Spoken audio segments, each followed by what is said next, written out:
Hello, everybody, and welcome back to Real Pod. I'm so excited because today we're doing a chaotic life update. It's been a while, but I have a bunch of things that I want to talk to you about that have been just, going through my head. Some of these topics I was going to do full episodes on. Like, I wanted to do a full episode on my perfectionism. And then I, of course, started to just freak out about making sure that I would cover everything I needed to cover about the perfectionism in it. So then I put it off. And then I've had a few things happen and just new theories about life and myself and thoughts emerge. So that's why I thought a chaotic life update would be best. So where to start? I wanted to start with just a check-in. How am I doing? So I'm actually currently doing really good. I feel like I'm in a really good place right now.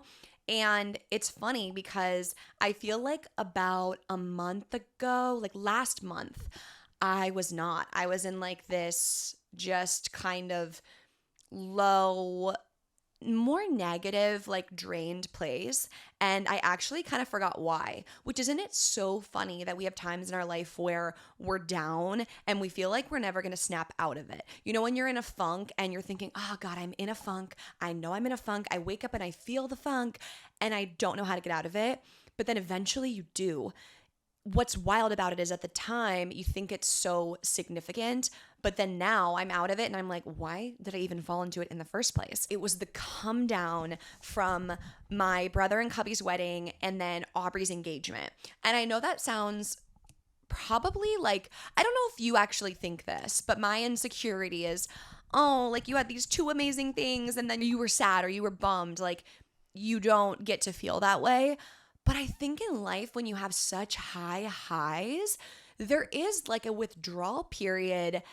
And then that withdrawal period, I think, can just build on itself. And I think coming off of those two events, I felt so low battery because it's my literal brother and now sister-in-law's wedding, which is so important to me. And then my best friend's engagement, which I was a big part of. So two things back to back. And then I remember actually the week leading up to the wedding, or was it the engagement? I had a really stressful work week and I was crying just looking at my calendar. It was a lot. So anyways, I am doing well now, but it's been a good 3 weeks and I felt recharged and I did what I needed to do to replenish myself after what felt like so much gratitude and joy. And also a lot of giving, which I love to give. But if you give, I think I got to a point where I was I don't care how anyone's day was. I don't want to talk. I just felt like I needed to hermit crab, which I feel might be interesting for people to hear about me because I seem very outgoing and I am. But recently when people ask me if I'm an introvert or an extrovert, I actually don't know what I would say. I feel like I am an extroverted introvert. I don't even want to say I'm an introvert because clearly I'm not. I have a podcast I put out to the world and I feel like I could go up and talk to a wall, but I don't get my energy from other people. I'm actually curious, Sasha, do you think I'm an extrovert or an introvert? I think Pull your mic down. I kind of think this is one of those things that's made up and not real, like left brain, right brain. Really? Because I think it just depends on what you're going through. If you need, obviously you tend to be more talkative, but I think what you need to get energy from changes so much. So in general, for all people, you're it changes. I mean, I think some people lean one way or another, but I don't think it's one or the other. Yeah, that's so true. It's such a spectrum. Yeah, it is. And that's something that I've been working on in therapy is that it's not black and white. You don't just have to have one label. Excellent first appearance on the pod, Sasha. You guys, Sweating. Sasha's so sweet. She's been helping produce Real Pod at home, and I told her today to throw a headset on if I get off track so she can help me. So thank you, Sasha, for helping me figure out the answer, which is we can all be a little bit of everything. So anyways, there's one tangent. Moving on to the next. I feel like a really big pivotal moment in my life recently that kind of made me open up to a new dimension, if you will, was this therapy session I had where I actually walked in and didn't have much on the docket. Like, I literally remember going on my walk that morning and thinking, what am I going to talk about in therapy today? Because I feel like I don't have anything really to say. Like, life's doing well, which is a good thing. And so in that session, I said to my therapist, what do you like diagnose me as? Or like, what do you write there on your little paper, like about me? Because you know that they have read the books and that they are like, oh, that's my patient who is struggling with XYZ. Her biggest blind spot is this. And if she would do ABCD, she'd be fine. Like, I imagine she has like this math equation right about me as a person based on our, I think, 3 years of working together, almost three. And so when I said that to her, she was like, well, what do you think that it is? And I was like, And I was like, I like this game. And I said, well, actually, speaking of the literal thing we just talked about on this podcast, I said, I definitely struggle with gray area and accepting the unknown and the uncertainty. And she was like, yes. I would say that's true. There's a fear of the unknown and some anxiety when you're not able to control. And then she said, what else? And I was like, what else? Also, the session was a while ago, so I don't know if I remember it verbatim, but she said something like, I think it was a mix of that. It was a mix of fear of the unknown. Oh, a need to control others and control things in my life. And she said, and what do you think this all kind of falls under? And I was like, falls under? She was like, yeah, like, how could you summarize this? Like, you know. And I said, I don't know, like, just tell me, right? That's why I asked the question. And she said, I would say perfectionism. And I was like, perfectionism? And I guess I literally I wasn't offended. I didn't feel seen. I didn't feel like understood. I was just like, that's not a word I've really thought to take seriously, because I literally think of the Key and Peele skit where it's actually so funny. It's their slavery skit. You have to look it up. They're so funny. But one of the jokes in it is, my biggest weakness is I'm a perfectionist, because people will even tell you for your job applications, like when they ask you what your weakness is, say perfectionism. So I've never thought of it as like a legitimate hindrance to having a good life, because it's quote unquote like a good issue to have. And so then we went deeper into that, and she was like, well, let's talk about like your core beliefs. And so I was like, okay. So she went up to the whiteboard, and it's always fun when she goes to the whiteboard, because I just feel like I'm in a class about my life, and it's the most interesting class, right? So she starts saying, okay, let's give me some examples of times recently where like you felt yourself like fall into any of these like habits or tendencies where like you didn't like the version of yourself, or you felt the tension or the anxiety. So we did that. And I remember one of the examples was Max and I just finished filming a Duncan Donuts ad. It's live already on my TikTok and Instagram, so you could go find it. And when we were filming that, I just remember being very like, it was not our best filming experience. And usually we do have such a fun time filming, and I've tried to get really good about my boundaries. Like, if I ask Max to take a picture of me and he takes it and I don't like it, and I say, wait, just take it from this angle or take it over here, and then he takes it and I don't like it, it's over. I'm not getting a picture today, or we're going to post what I got. Like, I'm good at knowing when I'm going to start to obsess over something or let it affect my day. And I never want like a photo to affect my day or something like that. That's the start of #RealPost. So anyways, Max and I start filming, and I just was really controlling. Like, I knew exactly how I wanted the video to go. I wanted him to say specifically, my wife's forcing me to teach her. Like, I wanted the word force because I thought that would be funnier, like in a comedy video, that a husband's being, quote, forced by a wife. So we start filming, and Max was like, my wife's making me. And I was like, no, stop. It's my wife forced. Okay, restart. And I just felt myself being not fun, not loose, like getting very tight.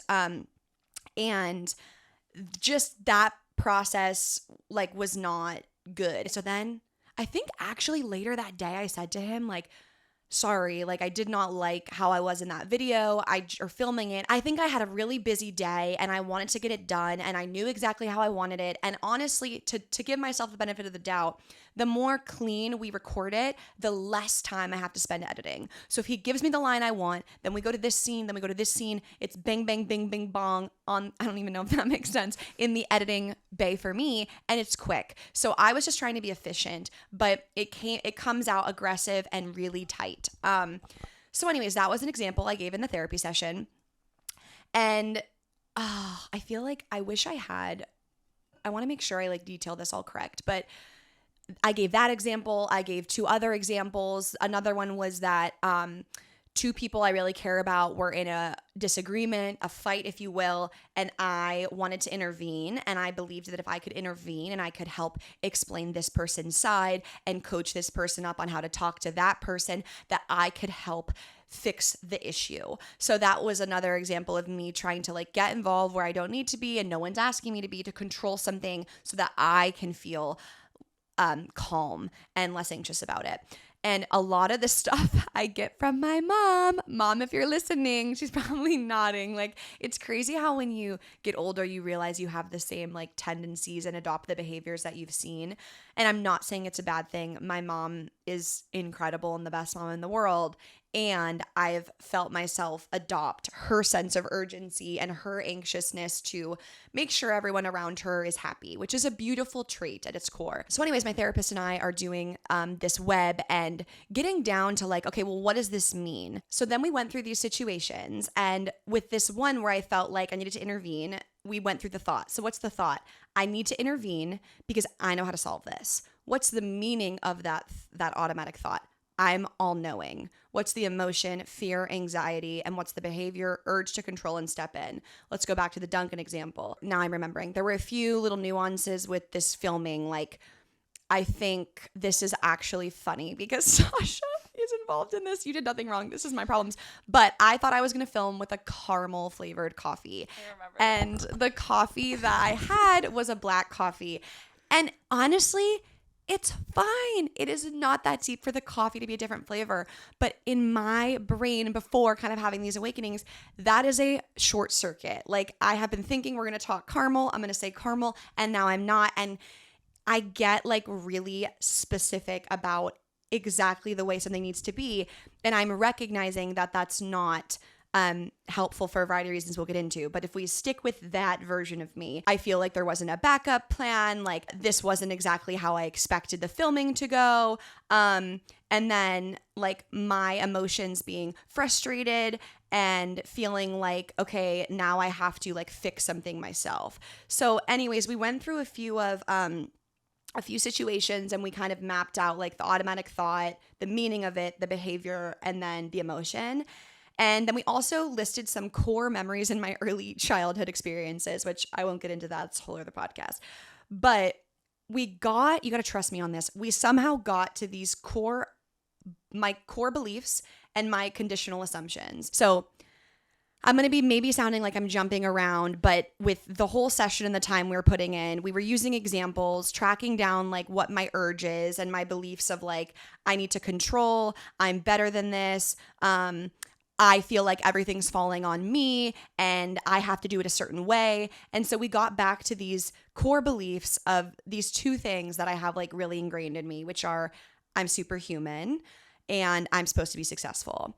And those are positive core beliefs. It's not like the core beliefs are I'm not worth anything or I'm untalented. And those are real core beliefs people might have. So mine have a positive skew, right? Of like, I'm superhuman and I'm supposed to be successful. Those are beliefs that have allowed me to get where I am in life today. But the conditional assumptions that I have that I think cause me the anxiety are if I'm not succeeding at what I want, it's not acceptable.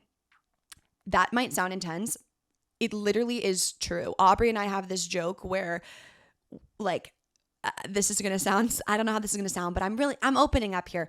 Like if you ask me like a time in my life I like really failed, it's really hard for me to like answer that question and not have like some follow up to it. Like I could tell you about times I've been benched in the middle of a game, or I've missed a serve when it was really important, or I let people down. But my approach to it is like, if I make a mistake, I will master my recovery and like own my mistake. So I will be the best at like recovering from the thing that I did, that I like failed at or did wrong. And then the other assumption is like, if I'm not succeeding at what I want, it's not acceptable. So it's okay if like someone is the best swimmer in the world, because I don't want to be a swimmer. But the things that I do, I want to be the best at. So actually, for example, RealPod is a place in my life where like it's really hard for me to accept that I've been podcasting for, I don't know, 5 years now, and haven't hit certain goals I wanted to hit. And I recognize that that comes in, and it makes me sound like, oh, if I don't do these things or reach this, then I haven't made it yet. And I constantly remind myself that that's not the case. And anytime I get to engage with someone that listens to the show, I remember that that's not the case. But these are just like the deep workings of like who I am. And it's the reason that I was Forbes 30 under 30. And it's the reason I'm an entrepreneur. And it's the reason that I have been successful in these ways. But when it causes me to feel like there's a threat, when the flavor of coffee that I wanted like isn't there, there's no need. And I hope you're enjoying this. Is this making sense? I really am. Sasha is enjoying this. I'm so locked in, and not just because my name might have been on the whiteboard. No, your name was not on the whiteboard. No, it was not on the whiteboard. I know the moment. I'm dead. No, it really wasn't. I can show you a picture. No. But so okay, Sasha's locked in, so I'll assume that you are. I left this therapy session and actually felt like, wow, like I feel like I was just diagnosed with something, and that actually makes a lot of sense. Like I can think of a lot of areas in my life where if it's not perfect, it's really difficult for me. And there's not even a real reason why. After that session, I had been thinking about this more, and I actually think that night I started crying, like a relief of like, oh my gosh, it doesn't have to be this way. It's almost like I noticed a voice in my head, or this thing in me that grasps so tightly, and I was aware of the thing, which if you listen to So Much to Say with Aubrey and I, we did a lot of ego work, and I feel like the ego is a fucking genius. There are 100 different ways it manifests, it comes into your life, and this was an aspect of my ego that was so underneath the surface. Like I literally imagine it's one of those fish where you're looking at the sand and it looks like there's nothing on the bottom. We've gotten to the bottom, and then out of nowhere, this thing like rises up. And that's how I felt this perfectionism was attached to my brain and like weaved into everything I did. And I started to notice, like, I actually think the next day, another thing that has to do with you. Oh my No, God. you did nothing wrong. No. So whenever we post RealPod clips, we have a code word that Sasha will queue up, so that when I post the episode, I'll say like comment, listen, and then you will get a DM of the link. So it's a fun way to make sure people can easily access the pod. And Sasha helps queue up that word and put it in. And so I remember, I think it was that day, you were doing a great thing, which was you were thinking ahead and taking something off my plate. And I think texted like, oh, hey guys, I queued up the word with listen or something. Mm-hmm. And I remember my first thought was, oh no, I want the code word to be tune in. Mm-hmm. It was literally like a synonym. Like it was so similar. And I caught myself have the automatic thought of like wanting to text, actually, no, I want it to say tune in. And then I thought to myself, Victoria, there's literally no difference between listen and tune in. And these weren't the words, I can't remember, but it's just the best example I can give. And I didn't send the text because I was like, this is it. This is how you create more anxiety and stress in your own life, by continuing to act like there is some big threat if it's not done exactly the way you want. What an insane work environment we have, that we can talk about things that happened weeks ago, and you'll tell me like, you know, what you were going through, the thought process, and then I can like, you know, because I care. Yeah. It's just so fascinating. But both of these examples like have nothing to do personally. No, of course. You know what I mean? Like, of course. Yeah. It's, and I think it's important because I think what people don't recognize is the way that they're creating like I don't know, like a tighter situation or something stressful or what it doesn't need to be. And I think Jenna, actually, shout out Jenna, who's essentially my manager and directs my entire brand, I think is really like, I think she has a keen awareness to like when I have my little like isms, and she's really good at navigating that. And I think all that and I think, look, everyone has their stuff, but I think I've had to become more aware, especially as like my team grows and I have more people involved, that the mindset I had when I was building this and I was hustling and I really had no one, and it felt like if I miss an email, that booking's not going to happen, or I won't get this person on the pod because I didn't follow up. Like I still carry that with me. And so anyways, in my sessions now with my therapist, we're talking more about this and she's like, what's the threat? And I have been poised with asking myself that question. Like when I feel the tenseness rise, like, what's the threat? And I take a deep breath and like, there is no threat. Even if I go to the extent of the email doesn't get sent, we forget something. Like literally, okay, so we're human and we make mistakes and then we touch back in with the company or the person, and like there really isn't something that could happen. I have had situations where I once was supposed to be speaking somewhere and there were 100 people waiting for me on a Zoom and I was not there because at the time, the person I was working with, it's tough. I don't want to put the blame on someone else because if someone is working for me, I want to take accountability. Any mistake that happens, however far down, comes back to me. On paper, this person is entrusted to make sure the schedule is matched and actually received an email that week confirming, hey, it's going to be this day at this time. And confirmed it, even though it was still wrong in the calendar. So anyways, I find out like as it's supposed to happen that there are all these people waiting for me to speak and I'm not there. So that is hypothetically like the worst situation that could happen. That's me maybe visualizing the threat. And what happened with that situation? I was okay. Like people make mistakes. I felt terribly. I hopped on a call with the person in charge of the event. I apologized. I validated how upsetting that must have been for them and their community. I said, I'm so sorry. Like there's nothing more I could have done. But like I got through that situation. And if there's 50 people in that city who hate me, like what can I do? Like, and I actually, that's the thing is I always get through it fine. Like, I don't know, maybe if you feel this way, I feel like I don't, for as much as I have a pre-frazzle, when things are wrong, like I don't feel like I freak out ever. Literally never. Yeah. That's like my favorite thing about you. Yeah. Is that, you like totally like filter it through. Sometimes I even see it happening. Yeah. Like with a shipment or whatever's going on and I can see it like, okay. And then what comes out is like, I'm like, she's perfect.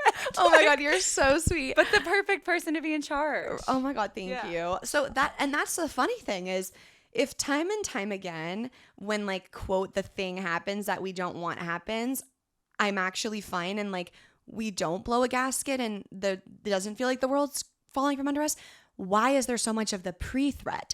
And so that's the thing I've been working on, and actually so cute in the movie Inside Out too, like the little orange anxiety gremlin, like it's literally there to protect you. Like anxiety is there to help you make sure you're not in a situation you don't want to be in or the worst doesn't happen.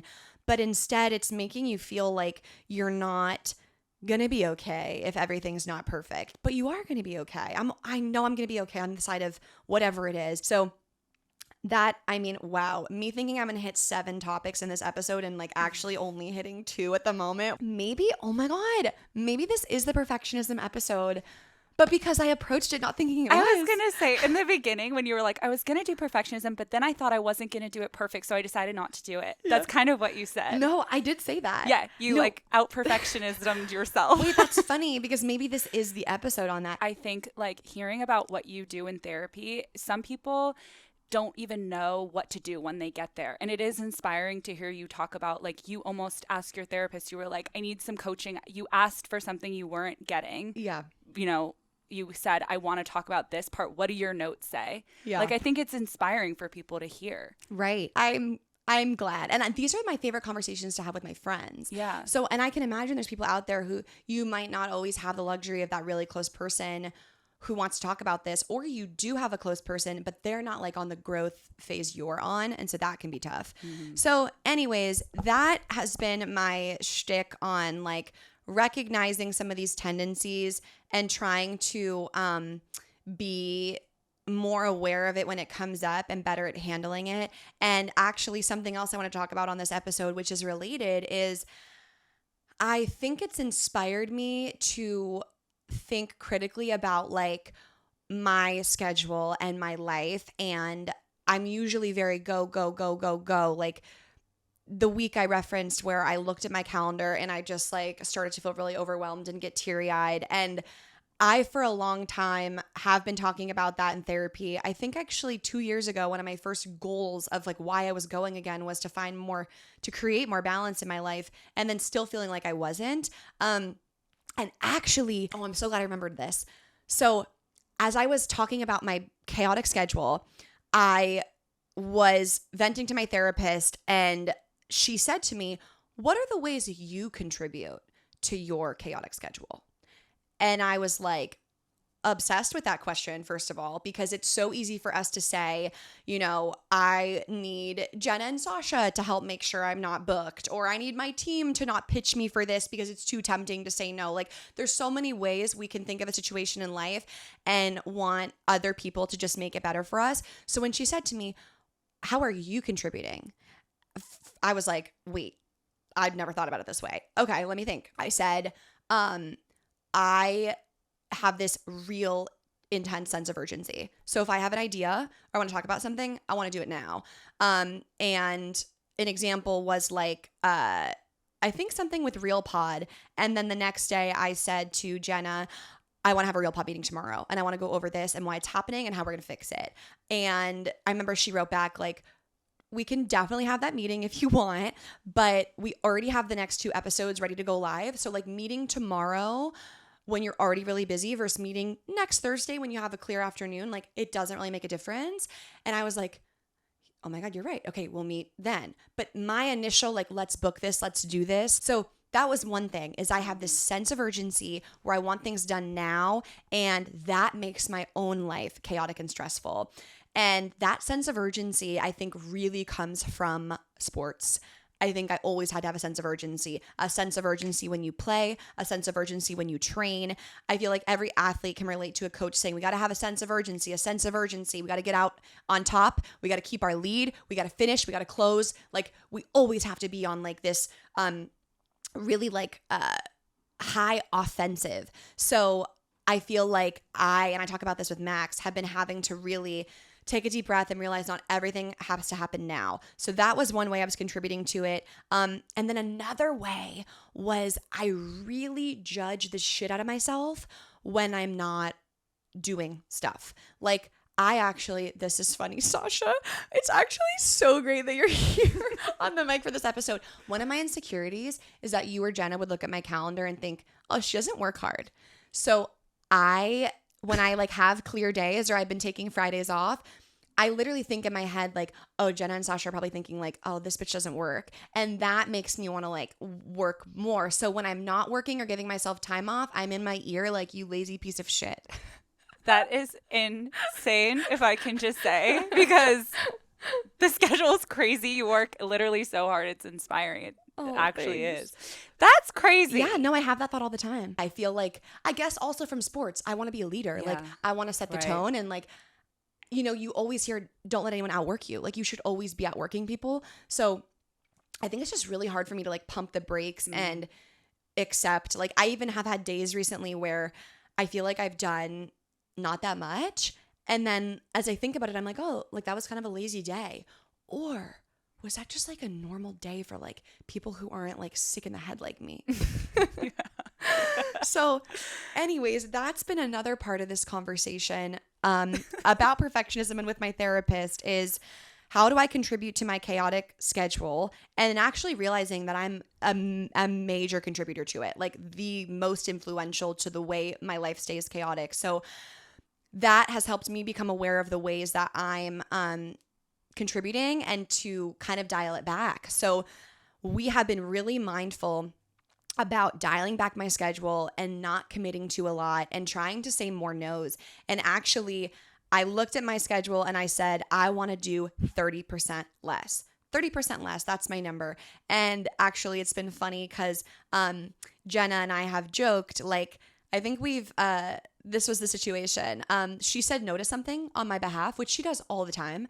But this was something that I thought like was maybe like a little cool. And she was like, so I saw that she said no, and I said, oh hey, I saw you said no about this thing. I would have been curious about XYZ. And she was like, really? You would have wanted to fly to Vegas for 24 hours and do this and not get paid and XYZ? And I was like, oh no, 1,000% no. And she's like, exactly. And then she was like, so in the spirit of 30% less, I said no. And I was like, 100%. Yep, fuck me and pretend I never texted you because yes. So now we have this joke of ITS30L, like in the spirit of 30% less. Let's not do this thing. But me even reaching out and saying, hey, I saw you said no and I want to have like, that's another place where I need to just like trust the people I'm working with, trust they know me, trust which I do. So it's just wild that like that anxiously ego side of me feels a need to like keep itself alive. And that's what the ego does, is it wants to stay alive. So it stays alive by like planting these little seeds and then seeing if you bite at them. And then it's like, yay, I'm growing, I'm getting bigger. And I like have my place back in her mind. All that to say, we took some really major steps and I'm looking at my schedule for the fall and it is not that busy. Would you agree? Mm-hmm. I have like, I don't have another time I'm going out of town for work in the schedule, right?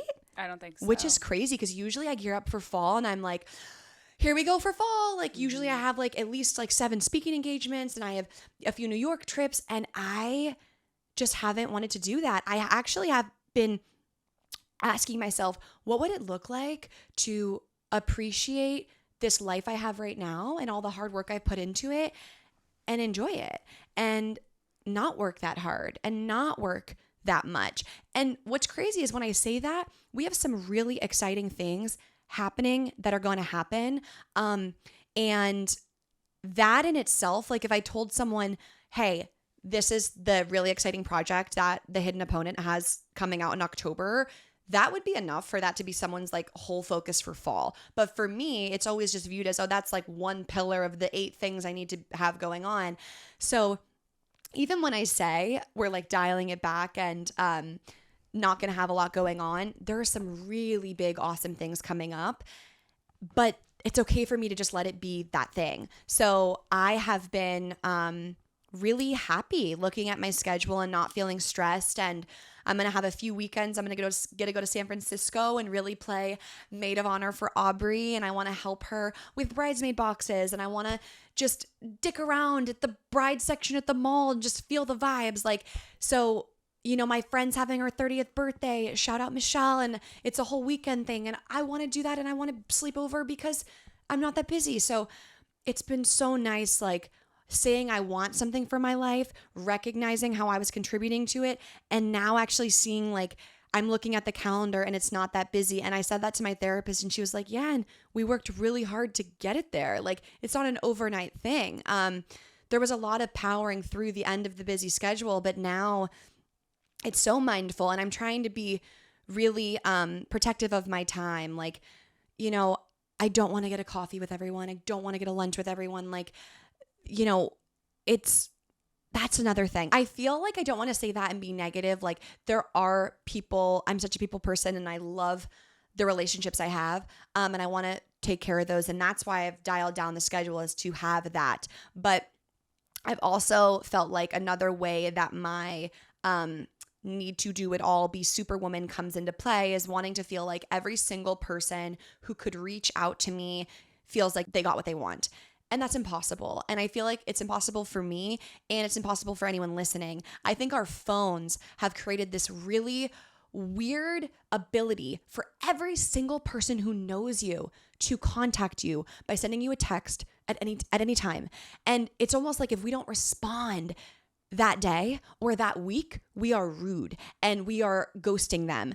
But it's not natural. Think about how wild it would be if it wasn't a text and it was a person right in front of you asking a question or saying the thing. And then you suddenly saw 25, 50 people saying something to you on a given week. Like, I don't think humans were designed to have that many conversations going, have that many relationships going. And I'm starting to really understand like that cousin or that friend that we have that's like not good with their phone. And we used to maybe view it as like, oh my God, they're not good with their phone. They're so rude. They're so out of touch. How could they this? How could they that? And now I'm like, wait, you've been right all along. Like that must be so peaceful. And another thing that I've learned in therapy, shout out my freaking therapist, but it's that how other people might view, cherish, value something is not how you might. So, you know, I guess when it comes to texting, like someone else might feel like it's really rude if you don't respond within the week. But if someone didn't respond to me within the week, I would think of them with so much grace, with they must be busy. It must not be personal. Like, so we just have to accept that people are gonna think about things differently. A little example of this, and sorry, mom, it's not to roast you. I think it's an important example. It's not a roast, but Max just switched jobs, which is so exciting. And we're doing a full episode on that. And I texted my mom and I said, I want to do a celebration dinner for Max to celebrate his new job. Just letting her know, like we're BFFs, like, hey, I had this thought, like I'm going to do this. It's going to be fun. And my mom writes back and is like, oh my God, I love this idea. When are we doing it? Let's invite some of his friends. And I was like, oh no, like, I don't know when I want to do it. I think I want to keep it just family. And she's like, I think we should invite the friends. And oh my God, should it be a surprise? And maybe we should do it on this day. And my mom, bless her, so much love, so much excitement for Max. She wants it to be great for him. I also want it to be great for him. And what I view as great for Max might be different than what she views as great for Max, right? Like she might think that it would be great to have this giant party with friends and balloons and do it at this certain day. And I might think that it's enough to just do the family and have it be low key and I host it here and it's not that big of a deal. And I think that that is 10 out of 10 celebrating my husband and the way that we would do it. And that I loved is just the example of, and that's not literally, that's not even anything bad about my mom, but I think that's just a good example for my mom might forever think I didn't throw a big enough party for him. That's okay. She's entitled to her opinion of what the party should be. And I think it could be different. And that has been such a blessing, like that thought for me, that people can have different opinions. People can have different values. They can have a different viewpoint of like how something should be done, because I used to be very like my way or the highway. And it's a beautiful thing when you can start to allow other people to have a spectrum of how they would do things and also give yourself the grace to then not feel pressure to do it the ways that maybe you think other people would expect you to. The last thing I'll throw in here is this idea of slowing down. That has been a keyword for me. The keywords have been, what's the threat when I catch myself get tight and tense? And then another keyword has been slow. Can I slow down throughout my days? Like even when I'm writing my emails, instead of being like tense, shoulders high, do my email, like I'm doing it like I'm being fucking timed. No one's timing me. Like I can do my emails in 30 minutes or an hour and it's going to be okay. So slowing down, trying to actually take the deep breath, to walk slower. I have this thing where I walk really fast. Like when Max and I are walking, I'm always like 5 steps ahead of him and I'm trying to drop back and walk at Max's pace. And just do everything slower.